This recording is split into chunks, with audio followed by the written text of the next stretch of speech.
BTR एकर्डनि नामाव मोननाय जा 5 बोसोर सरकार अफारनि सरकार बियो दाख्लै 31 तारिखआव जोबफैबाय। दा बिथांनि सरकारा ग्रेस पिरियडआवसो दं आरो बे ग्रेस पिरियडआव थानाय सरकारा फैफिनगोन होननायनि खुनु गेरेन्टि आरो वारेन्टिबो गैया। थांनाय साराय बोसोर बिथांमोनहा मालायनि आशीर्बादाव बिराद दुगा लेक्सार बानायबोबाय। इउपिपिएलआ दिनैसिम बिथांमोना गावसोर हारसिङै गेलेगोन होनना बुंनो हायाखै। गबिन्द चन्द्र बसुमतारी बिथाङा डिपुटि चिफ, बिथांनि फिल्डआबो जथेस्थ गाज्रि।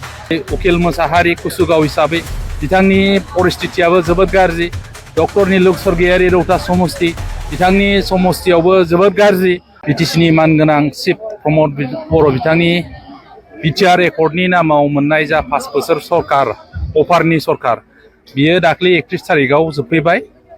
दा बिथांनि सरकारा ग्रेस पिरियडआवसो दं आरो बे ग्रेस पिरियडआव थानाय सरकारा फैफिनगोन होननायनि खुनु गेरेन्टि आरो वारेन्टिबो गैया।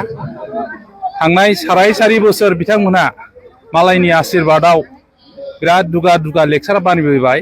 खिन्थु थांनाय दाख्लैसो मास मोननैसो आगोलाव जेब्ला बिजेपिनि स्टेटनि प्रेसिडेन्ट मानगोनां दिलीप सयकिया बिटिसिनि इलेक्सनखौ हारसिङैनो गेलेगोन होननानै डिक्लेयार खालामबाय, अब्लानिफ्राय इउपिपिएल दोलोआव बांग्रि मावनाय बायदि बिथांनि नेताफ्रा गिनानै दङ आरो बिथांमोना दिनैसिम बुंना लानो हायाखै बिटिसि इलेक्सनखौ जों इउपिपिएलआ हारसिङै गेलेगोन होननानै। बिपिएफ दोलोआ अलरेडि डिक्लेयार होबाय हारसिङै गेलेगोन होननानै, बिजेपिआबो होबाय डिक्लेरेसनखौ। दा इउपिपिएलआ दिनैसिम बिथांमोना गावसोर हारसिङै गेलेगोन होनना बुंनो हायाखै।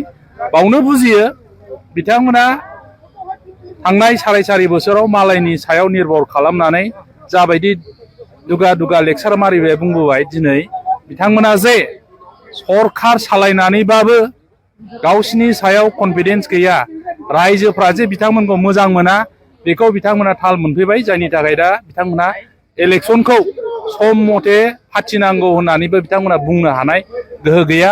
आरो बे जोंनि थाखाय बिराद दुखु गोनां, खारन फाइनान्सियेल इयारखौ नायोबा दाख्लै 31 तारिखआनो लास्ट होनजायो। मोनबा फाइनान्सियेल इयार बिथांमोना इतिमध्ये बाहायनो मोनबाय।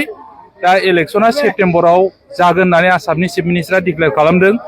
दा बेहाय बिटिसिनि बासि रायजोफ्रासो गोबां लकसान जागोन।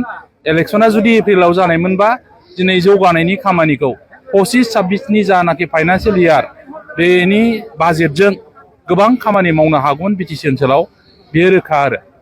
दा बिथांमोना जेसेबांखि दुगा मानो दिनैनि दिनाव गावसोर जे देरहाया, सरकार दाफिननो हाया इउपिपिएलआ, बेखौ थाल मोननानै दिनै थोर गिनानै दङ। आरो बिपिएफ हान्जाया जे एबार सेप्तेम्बराव जाबा इलेक्सन जाबा जे सरकार दागोन बेखौ मिथिनानै दासिम बिथांमोना गोबां गिनानै दं होननानै जोंनाव इउपिपिएलनि माखासे सुरांसागिरिफ्रा जोंनो फोरमायहरदों। दा बेखौ जोङो मिनिनोबो ओंखारदों, रागा जोंनोबो ओंखारदों।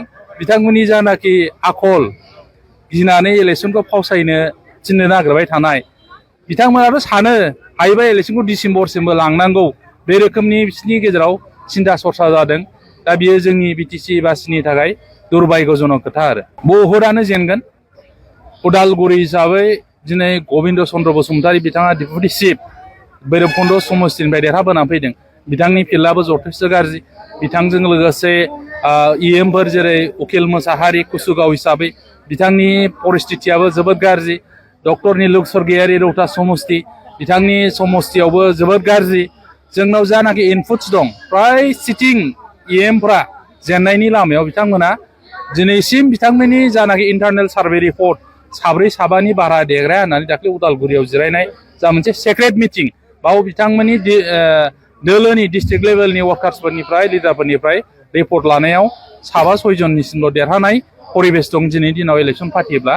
दा बिथांमोना जथेस्थ नार्भास, गिनाय इउपिपिएल दोलो हिसाबै बे अबस्थायाव दङ। आरो बिपिएफआ हारसिंनो दिनैनि दिनाव सेप्तेम्बराव इलेक्सन जायोबा 25तानिख्रुइ बारा सिट देरहानाय सरकार दानो हागोन, बेयो रोखा मोनसे पिक्सारा क्लियार जानानै दङ। आरो जोङो बेखौ नोजोर होनानैनो दिनै 40टा बिटिसिनि समस्तियाव अमेन बिपिएफ, इउथ बिपिएफ आरो BSU जथायै जोंनि वार्कार्सफोरखौ लानानै जोङो मा एजेन्डा लादों रायजो राजाफोरनि थाखाय, बेकार समस्या समाधान खालामनो थाखाय, सेंग्रा सिख्लाफोरनि थाखाय, बा बोराय बुरि बा हिनजाव हौवाफोरनि बयनिबो समस्या बेफोर समस्या बा हा हुनि समस्या बायदिसिना बिटिसि ओनसोलाव थानाय गासिबो जाति भाषा धर्मनि बयनिबो समस्याखौ समाधान खालामनो थाखाय बिपिएफ दोलोआ मा डिसिसन बा एजेन्डा लादों बेखिनिखौ जोङो दिनै प्राइमारि लेभेलनि दैदेनगिरि वार्कार्सफोरनो जों वार्कशपनि गेजेरजों फोरमायगासिनो आरो बिथांमोना दिनै जोंनिफ्राय मिथिनाय जानाखि खोथा बेखौ लानानै गामि ओनसोलाव गावबागाव एरियायाव रायजोफोरनो फोरमायहैगोन जोंनि थांखि जानाखि मावनो लानाय डिसिसन बा एजेन्डाफोर बेखौ फोरमायहैगोन आरो जोंनि बिपिएफनि फारसे बिथांमोना रायजो राजाफोरखौ बांसिननिफ्राय बांसिन लाबोनो हागोन होननानै